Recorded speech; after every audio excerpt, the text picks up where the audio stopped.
It's Baal Teshuvah Express, a little different this time because it's Reuben's birthday. So we got all this going on here, and we're not very prepared because it started raining on us. So we squished underneath the porch here. But Baal Teshuvah Express and this guy right here, oops, that's Alon. This guy. Yeah, that's Alon. Yeah. And that guy is Reuben. That's me. Yeah, and that guy over there, Yossi, our chef. By the way, he's the chef of pomegranate. So we're eating good stuff over here. Yeah, Habibi. And my kids are here, but that's just because my wife's in Israel. So there's nobody to watch them at home. You got me. I didn't forget you. And this is the son You're the of the great... No, the son of the great chef of pomegranate. And he's the smartest and coolest 11-year-old. You're 11 years old, right? The most mature 11-year-old kid in the world. Seriously. I'm not joking. I'm not joking. And his name is Daniel. You can't give out all this. If you say his name is Daniel, the people are already going to call the Shatchanim and they're going to be looking for him. You can't give a name, you know. They're going to be bothering Yossi. Yossi, I want your son for my daughter. Yossi, I want your son. No, don't give out all the secrets. Don't give out all the secrets. But, yeah, Habibi, guys. But we're going to start today here with Alon, right? And we're going to ask Alon to please introduce himself and give us a little background about his Baal Teshuvah story. And in the meantime, I'm going to shut up and hide behind the camera. Are you going to be behind the camera? I'm learning to shut up, guys. I'm learning. Hey guys, thank you very much for the quick introduction. My name is Alon Zilberberg. I have been a member of Chabad of Sheepshead Bay for about 14 years already, and had a very gradual Baal Teshuvah process. So mine was anything but express. But when Reuben and Moshe came to me with this amazing idea, I knew that I had to be part of it in order to inspire other people to go on the right path. Thank you, Reuben. Alon, thank you. Now, we want to go and we're thinking to drop in this, what's his name? It helped us with this. Dan helped us and told us the first question we should ask is, what does a Shabbat look like in your house? And what does a Shabbat look like compared to what a Shabbat was before your Baal Teshuvah process started? Okay. Dan, he has good questions. Dan? Yeah. Questions if he knows the answers. Because questions everybody could ask, you know what I'm saying?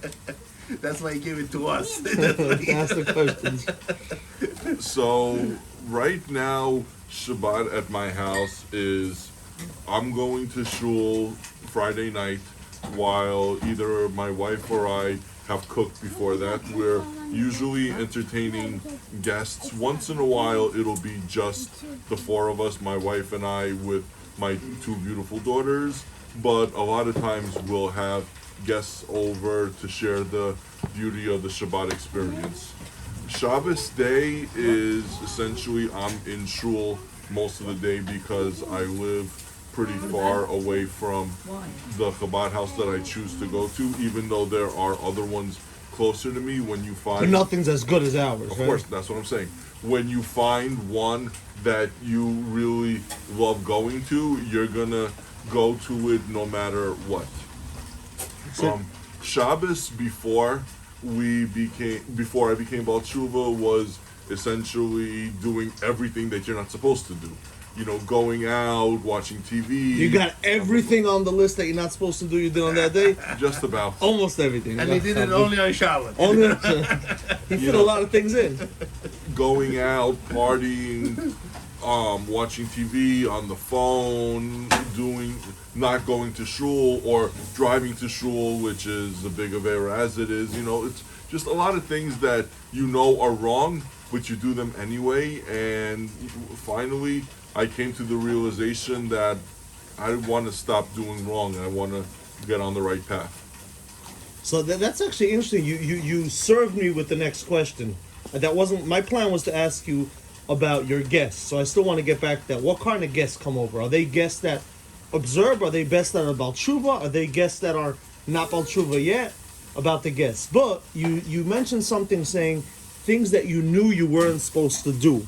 So that means before you started your Baal Teshuvah process, you already knew about Yiddishkeit, Judaism, and understood what you're supposed to do and what you're not supposed to do. I'm understanding from your question, right? Yeah, I mean, listen, I know I'm not supposed to that I'm supposed to observe the Shabbos and not watch TV, not go out, not do all these things, not drive to shul, but it's a matter of convenience. You know, if I want to have dinner on Friday night and then sit down and watch a game, then that's what I'm going to do. If I'm far away from shul and my fat ass is too lazy to walk here, I'm going to drive. We didn't get. Did we get it? Is fat on the camera? No. We didn't. We can believe it, I guess. Huh?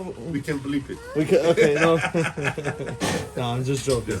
Okay, so could we go back to the guests? That was course. actually interesting. What's the style of guests that you invite over? Do you invite non-religious guests that come and see a Shabbat for the first time, or not for the first time because you invite them again and again? So I have an open door policy. There's no such thing as someone that's not invited to my house. I don't, Okay, Reuben, you know his address? I just want to advertise it. What's his address? He said he has an open door. I mean, Reuben, let's go for it. Where does he live? Where does he live? Somewhere by the buildings over there, by Coney Island. That's not an exact address. Nobody's going to know where to go to. follow the smell. I'm a pretty good cook. That explains a lot. Habibi. If you're on Coney Island Avenue and you smell something good, just go up and walk in, say Alon invited you. No, but seriously, we have people from all backgrounds, whether it's someone that is Baal Teshuvah like I am, someone that has never experienced Shabbos before and is interested in doing it. You know, you don't even have to be Jewish. I've had non-Jewish friends and guests over. I don't discriminate. And again, I have had religious people over that come over just to celebrate the beauty of Shabbos. Again, it's all about the beauty of what we're doing. It doesn't matter who you are. We're non-judgmental. I wanted to ask a question. Habibi. Look, like I said, we come to the shul, we don't know much about each other. Let me show them. Let me just show them the steak of our chef Yossi, Habibi. Woo!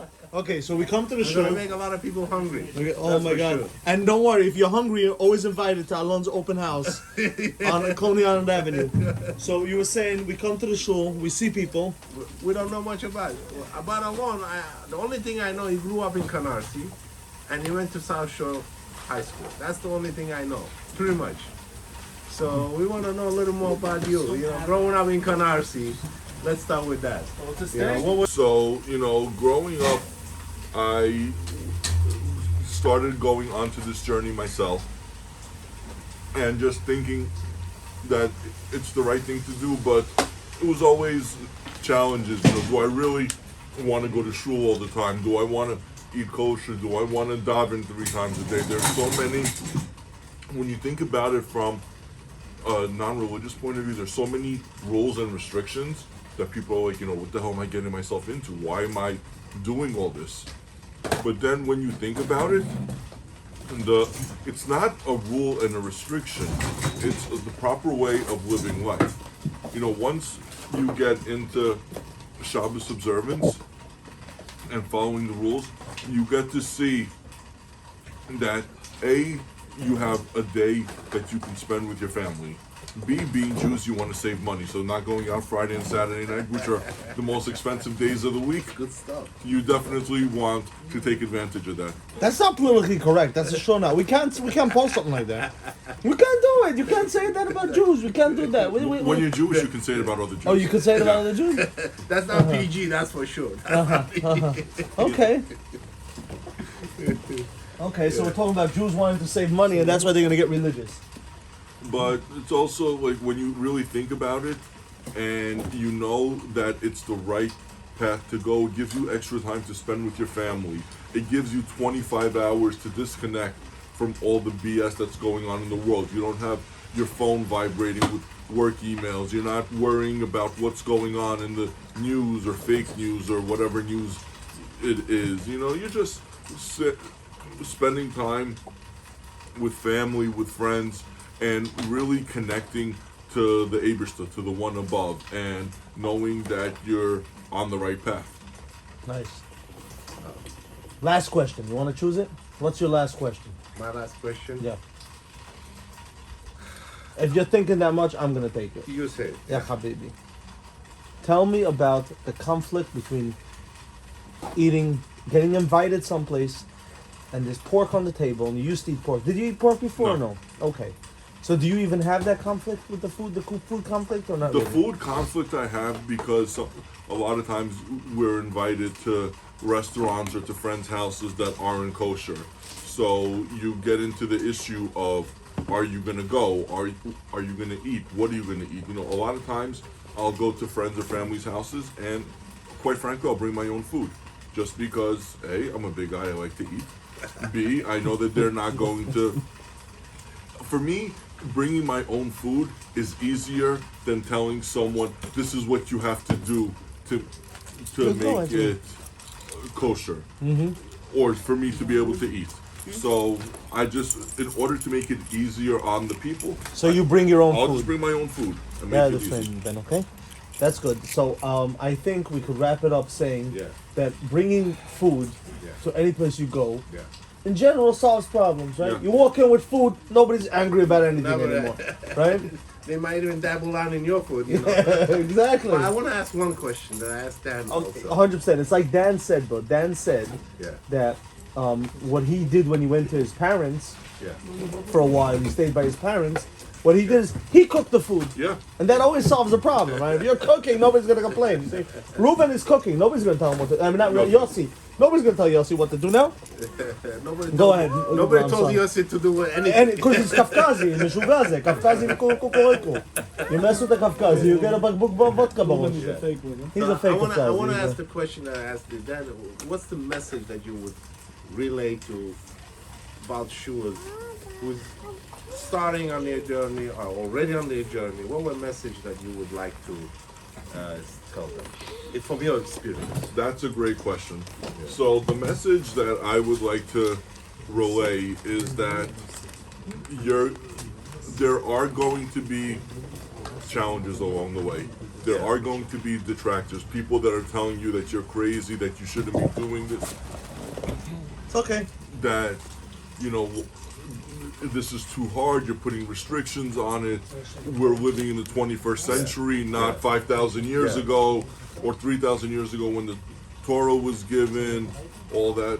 But like they say, haters gonna hate. Yeah. You gotta do what you know is right for you.